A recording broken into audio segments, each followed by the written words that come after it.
അണ്ടിയൂർക്കര ഇടവക വികാരിയും യോഗത്തിൻ്റെ അധ്യക്ഷനുമായ പ്രിയപ്പെട്ട എബ്രഹാം കടാത്തുകുളം അച്ഛൻ, പ്രിയപ്പെട്ട ജനിയച്ചൻ, വേദിയിലും സദസ്സിലുമുള്ള പ്രിയ സഹോദരി സഹോദരന്മാരെ,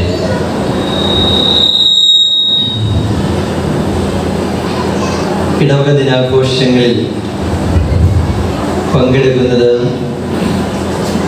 എനിക്ക് വളരെ താല്പര്യമുള്ള ഒരു കാര്യമാണ്.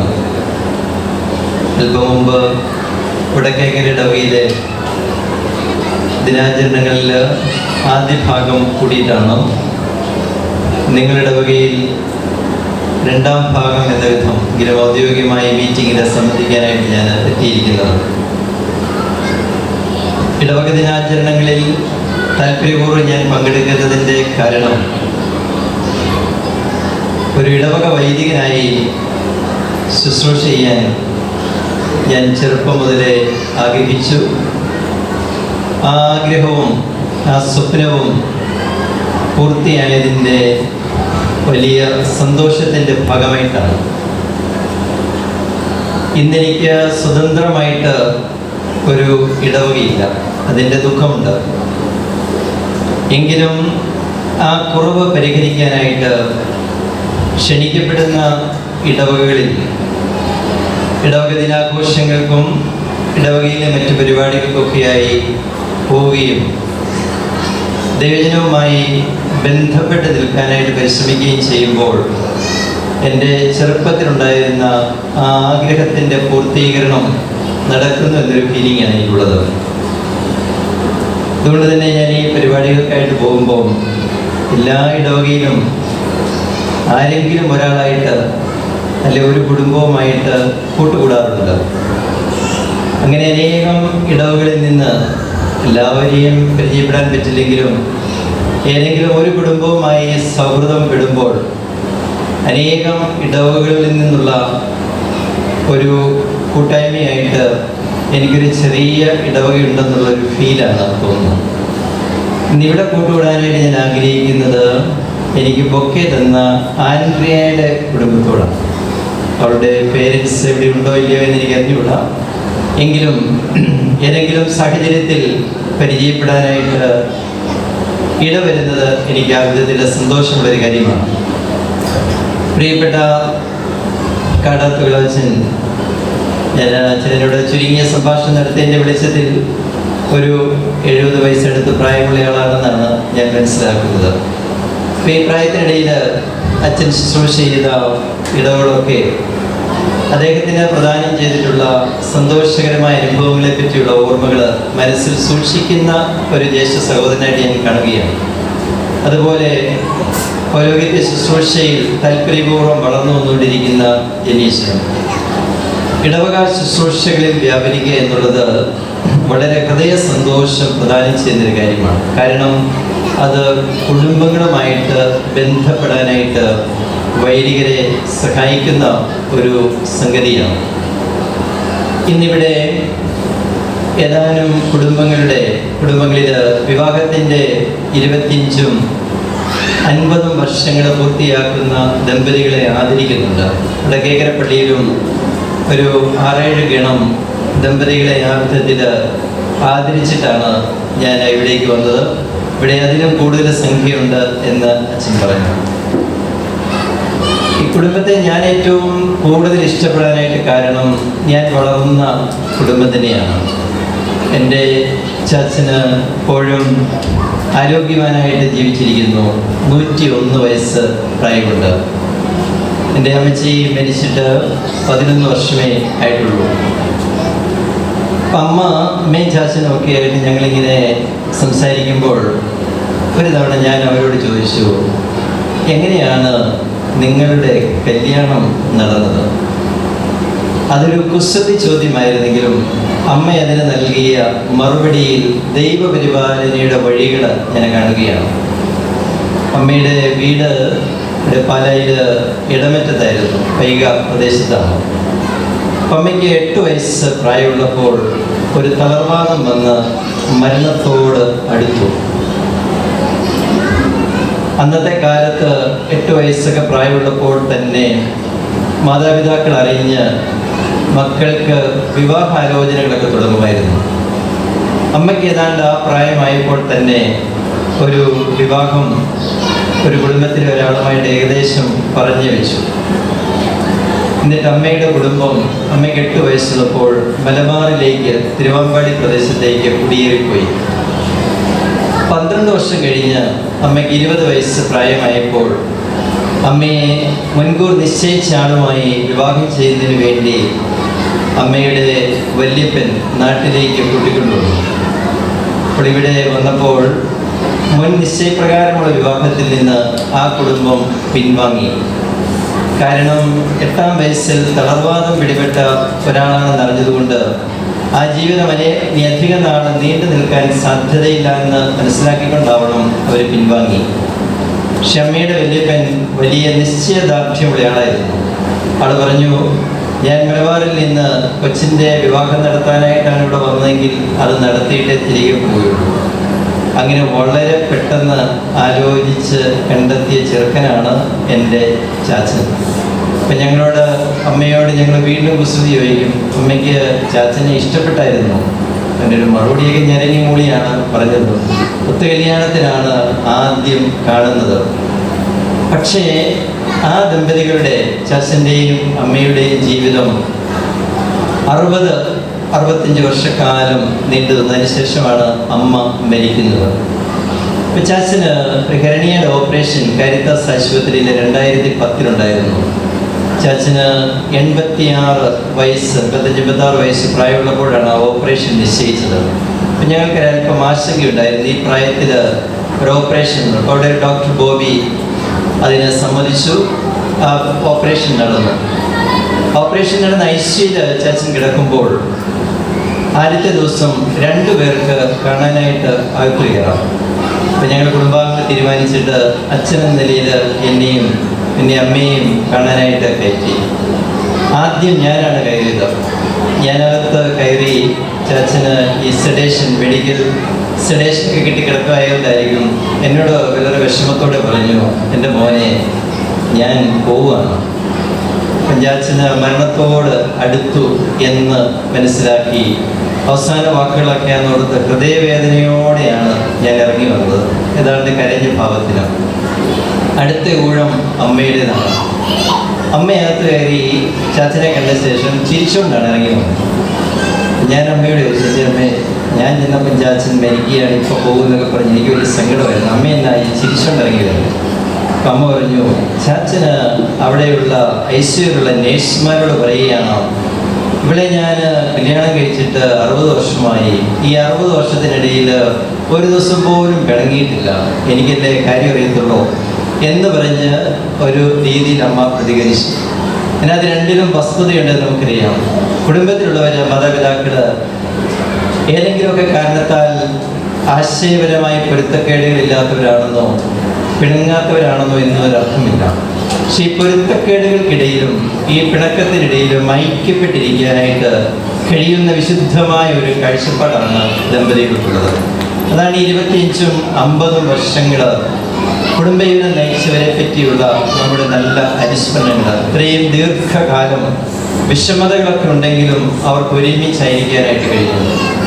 എൻ്റെ ജന്മദേശം പെരുവന്താനമാണ്.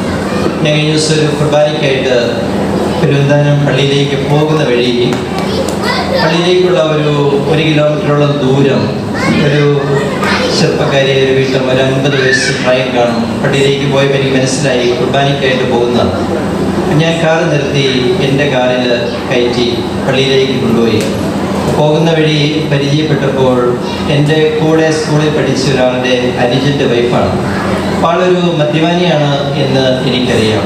ഞാൻ അവളോട് ചോദിച്ചു, ഇപ്പോഴെങ്ങനെയുണ്ട് ആളുടെ പ്രകൃതം ഒക്കെ? അപ്പം എന്നോട് ഈ 1 കിലോമീറ്ററിനുള്ളിൽ വലിയ വിഷമം പറഞ്ഞു. അതായത് വലിയൊരു വിഷമമാണ്. വിവാഹത്തിൻ്റെ ആദ്യ നാൾ മുതൽ ഞാൻ വളരെയേറെ സഹിക്കുന്നു. പക്ഷേ എങ്കിലും എല്ലാ ദിവസവും ഞാൻ മുടങ്ങാതെ കുർബാനയിൽ പങ്കെടുക്കുന്നു. ദൈവത്തിൽ ആശ്രയിച്ച് എൻ്റെ ജീവിതം മുന്നോട്ട് കൊണ്ടുപോകുന്നു. ഒരു മകനേ ഉള്ളൂ, പക്ഷേ ആ മകൻ നന്നായിട്ട് പഠിക്കുന്നുണ്ട്. ഈ കുടുംബജീവിതത്തിൽ ഏതാണ്ട് വിവാഹത്തിൻ്റെ ആദ്യ നാൾ മുതൽ തന്നെ 50 വയസ്സ് പ്രായമുള്ള ഒരാളാണെങ്കിൽ ഇതിനോടകം 25-30 വർഷങ്ങൾ പൂർത്തിയാക്കിയിട്ടുണ്ട്. ഈ 30 വർഷക്കാലവും ഒരു സ്ലീവപാത എന്നതുപോലെ ജീവിതത്തിൻ്റെ ദുഃഖ ദുരിതങ്ങളിലൂടെ കടന്നു പോവുകയാണെങ്കിലും ദൈവത്തിൽ ആശ്രയിച്ച് ദൈവത്തിന് നന്ദി പറയാൻ കഴിയുന്ന വിശുദ്ധമായ ഒരു കാഴ്ചപ്പാട് മാതാപിതാക്കൾക്കുണ്ട്. അങ്ങനെ അവരുടെ ജീവിതം പൂർത്തിയാക്കിയതിൻ്റെ സന്തോഷമാണ് അവരിന്ന് നമ്മളുമായി പങ്കുവയ്ക്കുന്നത്. നമ്മൾ അവർക്ക് അഭിനന്ദന വചസ്സുകൾ പകരുന്നത്. ഇത്രയും കാര്യങ്ങൾ പൊതുവായി സൂചിപ്പിച്ചുകൊണ്ട് നിങ്ങളുടെ സവിശേഷമായ ശ്രദ്ധ മറ്റൊരു മേഖലയിലേക്ക് കൂടി ക്ഷണിച്ച് ഞാൻ സമാപിപ്പിക്കുകയാണ്. അതായത്, ഞാനിവിടെ വന്നിറങ്ങിയ ഉടനെ ഒരു കുഞ്ഞിനെ കയ്യിലെടുത്തു. അപ്പോൾ ചുറ്റും നിന്നവരോട് പറഞ്ഞു, അത് 4ാമത്തെ കുഞ്ഞാണ്. വലിയൊരു കാര്യമാണ്. എനിക്ക് അങ്ങനെയുള്ള കേൾവികൾ സന്തോഷമാണ്. അപ്പോൾ ആരെങ്കിലും എന്നോട് ഏറ്റവും ഇഷ്ടപ്പെടുന്നത് ആരെയാണ് എന്ന് ചോദിച്ചാൽ അധികം ആലോചിക്കാതെയുള്ള എൻ്റെ മറുപടി കുഞ്ഞുങ്ങളാണ്. കുഞ്ഞുങ്ങളെയാണ് ഞാൻ ഏറ്റവും കൂടുതൽ ഇഷ്ടപ്പെടുന്നത്. കാരണം അവർ ദൈവത്തിൻ്റെ വലിയ ദാനമാണ്. 127-ാം സങ്കീർത്തനം പറയുന്നത് പോലെ മക്കൾ ദൈവത്തിൻ്റെ ദാനമാണ്. ദൈവം കനിഞ്ഞു നൽകിയിരിക്കുന്ന ദാനങ്ങളെ, ഈ കുഞ്ഞുങ്ങളെ സന്തോഷത്തോടുകൂടി സ്വീകരിച്ച് വളർത്താനായിട്ടുള്ളൊരു കടമ ദമ്പതികളിൽ നിക്ഷിപ്തമാണ്. ഇന്ന് കുഞ്ഞുങ്ങളുടെ എണ്ണം വളരെ കുറഞ്ഞിരിക്കുന്നു എന്ന് പറയാം. ഈ ക്രിസ്മസിന് ഞാനൊരു കഞ്ഞിരപ്പള്ളി രൂപതയിൽ ഒരു ഉൾനാടൻ ഗ്രാമത്തിലാണ് പോയത്. ആ സ്കൂളിനെ പറ്റി എനിക്ക് മുന്നറിവുണ്ട്. ഏതാണ്ട് 2000-ഓളം കുട്ടികൾ പഠിച്ചിരുന്ന ഒരു ഹൈസ്കൂളാണ്. അവിടെ ഇപ്പോൾ 90 കുട്ടികൾ മാത്രമാണുള്ളത്. കഴിഞ്ഞൊരു 15-20 വർഷത്തിനിടയിൽ വന്ന മാറ്റമാണ്. മറ്റൊരു ഗ്രാമത്തിൽ ഒരിക്കൽ ഞാൻ പോയപ്പോൾ അവിടെ 6000 കുട്ടികൾ 40 വർഷം മുമ്പ് പഠിച്ചൊരു സ്കൂളാണ്. അവിടെ ഇപ്പോൾ 20 കുട്ടികൾ മാത്രമാണുള്ളത്. ഇതുപോലെ കുട്ടികളുടെ എണ്ണം ക്രമാതീതമായിട്ട് കുറഞ്ഞിരിക്കുന്നത് മനസ്സിലാക്കുമ്പോൾ ഈ ദമ്പതികളുടെ ഈ ഒരു കടമയെക്കുറിച്ച്, കുഞ്ഞുങ്ങളെ ജനിപ്പിച്ച് വളർത്തുക എന്നുള്ള കടമയെക്കുറിച്ച് നിങ്ങളെ അനുസ്മരിപ്പിക്കാൻ ഞാൻ ആഗ്രഹിക്കുകയാണ്. കുഞ്ഞുങ്ങളുടെ എണ്ണം പരിമിതപ്പെടുത്തുന്നതിൻ്റെ പിന്നിൽ നമ്മൾ സാമ്പത്തികം പറയാറുണ്ട്. എങ്ങനെയാണ് ഈ കുഞ്ഞുങ്ങളെയൊക്കെ നമുക്ക് വളർത്തുന്നത്? ഇന്ന് വിദ്യാഭ്യാസ ചെലവുകൾ ഏറെ കൂടിയിരിക്കുന്നു, ചികിത്സാ ചെലവുകളൊക്കെ വളരെ കൂടിയിരിക്കുന്നു, നമുക്ക് തന്നെ വരുമാനം വളരെ കുറഞ്ഞിരിക്കുന്നു എന്നൊക്കെ നിങ്ങൾ ചിന്തിക്കാറില്ലേ? എന്നാൽ ഇതിനൊരു ഉദാഹരണം എൻ്റേതായിട്ടല്ല ഞാൻ പറയുന്നത്. 8 കുഞ്ഞുങ്ങളെ വളർത്തിക്കൊണ്ടിരിക്കുന്ന ദമ്പതികൾ എന്നോട് പറഞ്ഞത് ഞാൻ സൂചിപ്പിക്കാം. ആ ദമ്പതികൾക്ക് ഏതാണ്ട് 50 വയസ്സോടടുത്ത് പ്രായമേ ഉള്ളൂ. അവർക്ക് 8 കുഞ്ഞുങ്ങളുണ്ട്. അവർ ഈ ഒരാഴ്ച മുമ്പ് ഞാൻ താമസിക്കുന്ന സ്ഥലത്ത് അവിടെ ഒരു റെനോവേഷൻ വർക്കിന് വേണ്ടിയിട്ട് വന്നതാണ്. അതിൽ ഹസ്ബൻഡ് ഭാഗികമായി ബ്ലൈൻഡാണ്. ഭാഗികം എന്നല്ല, ഒരു 80% അന്ധനാണ്. പക്ഷെ ഭാര്യ കാര്യങ്ങളൊക്കെ നോക്കി നടത്തുന്നു. അവരോട് പറഞ്ഞ വസ്തുത ഇതാണോ, ഞങ്ങൾ വിവാഹം കഴിക്കുമ്പോൾ സ്നേഹിച്ച് വിവാഹം കഴിച്ചു, പക്ഷെ ഞങ്ങൾ വലിയ ദാരിദ്ര്യമുള്ള ഒരു കുടുംബത്തിലാണ് ജനിച്ചു വളർന്നത്. ആദ്യത്തെ കുഞ്ഞ് ജനിച്ചപ്പോൾ ഈ കുഞ്ഞിനെ എങ്ങനെ വളർത്തും എന്നോർത്ത് ഞങ്ങളുടെ മനസ്സ് ആധിയിലായി. 1.5 വർഷം കഴിഞ്ഞ് 2ാമത്തെ കുഞ്ഞ് ജനിച്ചു. ഞങ്ങളുടെ ആധി ഇരട്ടിച്ചു. 2 വർഷം കഴിഞ്ഞ് 3ാമത്തെ കുഞ്ഞ് ജനിച്ചു. അപ്പോൾ ഞങ്ങൾക്ക് ഒരു നേരം ഭക്ഷണം കഴിക്കാൻ നിവൃത്തിയില്ലാതായി. അയാൾ പറഞ്ഞു, ഞാൻ അയൽപക്കത്തെ വീടുകളിൽ ചെന്ന് ഒരു നേരം കഴിക്കാനായിട്ട്, ചോറ് കഴിക്കാനായിട്ട് അരി കൈനീട്ടി ചോദിച്ചു. അത് തരുന്നതിന് പകരം അവർ ഞങ്ങളെ ശാസിച്ചു. നിങ്ങൾ സ്വതവേ ദരിദ്രരാണോ? നിങ്ങൾക്ക് ഇതിനോടകം 2 കുഞ്ഞുങ്ങളുണ്ടായിട്ടും നിങ്ങൾ ജീവിതത്തിൻ്റെ ബുദ്ധിമുട്ടുകളെപ്പറ്റി മനസ്സിലാക്കാതെ 3ാമതൊരു കുഞ്ഞിനുകൂടി ജന്മം കൊടുത്തു. നിങ്ങൾക്ക് ഭക്ഷിക്കാൻ പോലും ഞങ്ങൾ തരില്ല. അവർ പറഞ്ഞു, ആ തിരസ്കരണത്തിൻ്റെ വേദന, അതിൻ്റെ ആഴം വർണ്ണനാതീതമാണ്. 2 വർഷം കഴിഞ്ഞ് അവർക്ക് 4ാമതൊരു കുഞ്ഞുകൂടി ജനിച്ചു. ഇവിടെ അവർ പറയുകയാണ്, ഈ 4 കുഞ്ഞുങ്ങളുമായി ഞങ്ങൾ അതിനുശേഷം യാത്ര ചെയ്തത് ചുറ്റുപാടുമുള്ള ആളുകൾക്ക് ഇല്ലാത്തവണ്ണം വിലയുള്ള ഒരു വാഹനത്തിലാണ്. എങ്ങനെ ഞങ്ങളുടെ സാമ്പത്തിക നിലവാരം ഉയർന്നു എന്ന് ഞങ്ങൾക്കറിയില്ല. പിന്നീട് 5ാമതും 6ാമതും 7ാമതും 8ാമതും കുഞ്ഞുങ്ങൾ ജനിച്ചു. ഇന്ന് ഞങ്ങൾ സാമ്പത്തിക സ്ഥിരതയുള്ള ഒരു കുടുംബമാണ്. ഞങ്ങളുടെ ബിസിനസ് നന്നായിട്ട് ഫ്ലറിഷ് ചെയ്യുന്നു. ഇതിനകത്തെ ഒരു പോയിന്റ് അവർ പറഞ്ഞതാണ്, 4ാമത്തെ കുഞ്ഞിലൂടെ ദൈവം അവരുടെ സമ്പത്ത് കൂടി ഉയർത്തുകയായിരുന്നു. കുഞ്ഞിനോടൊപ്പം ദൈവം അനുഗ്രഹം അവർക്ക് പ്രദാനം ചെയ്യുകയായിരുന്നു. ഓരോ കുഞ്ഞ്, ഇതാണ് സങ്കീർത്തകൻ പറയുന്നതിൻ്റെ അർത്ഥം. മക്കൾ ദൈവത്തിൻ്റെ ദാനമാണ്, വലിയ സമ്മാനമാണ്. ദൈവം നമുക്ക് മക്കളെ സമ്മാനമായിട്ട് നൽകുമ്പോൾ അവരെ വളർത്താനുള്ള അതിനുള്ള മാർഗങ്ങളും ദൈവം കാട്ടിത്തന്നുകൊണ്ടിരിക്കുന്നു. അതുകൊണ്ട് തുറവിയോടെ ഇതിനെ സമീപിക്കാനായിട്ട് നമുക്ക് കഴിയണം. നമുക്കിതിനകത്ത് കൂടുതൽ മക്കൾ എന്നുള്ളൊരു വ്യഗ്രതയുടെ ആവശ്യമൊന്നുമില്ല. ദൈവം സമ്മാനമായി നമുക്ക് നൽകുന്നത് എന്താണോ, എപ്പോഴാണോ, എത്രയാണോ അതെല്ലാം സ്വീകരിക്കുക എന്നുള്ളൊരു കർത്തവ്യമാണ് ദമ്പതികൾക്ക് ആവശ്യമായിട്ടുള്ളത്. ഞാൻ 10 മക്കളുള്ള വീട്ടിൽ 9ാമത്തെ ആളായിട്ടാണ് ജനിച്ചത്.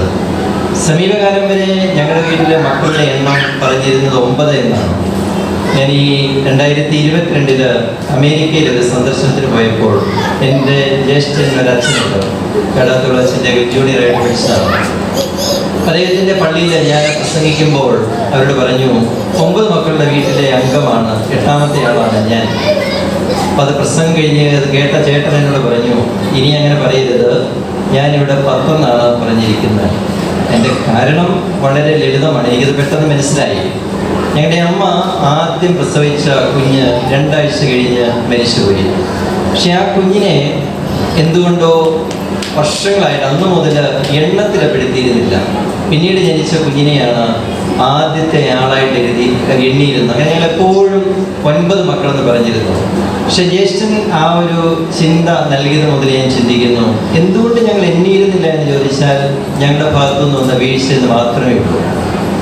ഞാൻ ഇങ്ങനെ സംസാരിക്കുമ്പോൾ ഈ എൻ്റെ അടുത്ത് വന്ന ഈ 8 കുട്ടികളുടെ ദമ്പതികൾ പറയുകയാണ്, യഥാർത്ഥത്തിൽ ഞങ്ങൾ ഈ 8 എന്ന് ഒക്കെ ഞങ്ങൾ പറയുമ്പോഴും ഉദരത്തിൽ രൂപം കൊണ്ട് ജനിക്കാതെ വന്ന കുഞ്ഞുങ്ങളെ കൂടി ഈ മക്കളുടെ എണ്ണത്തിൽ പെടുത്തണമെന്ന് ചിന്തിക്കുന്ന ആളുകളാണ് ഞങ്ങൾ.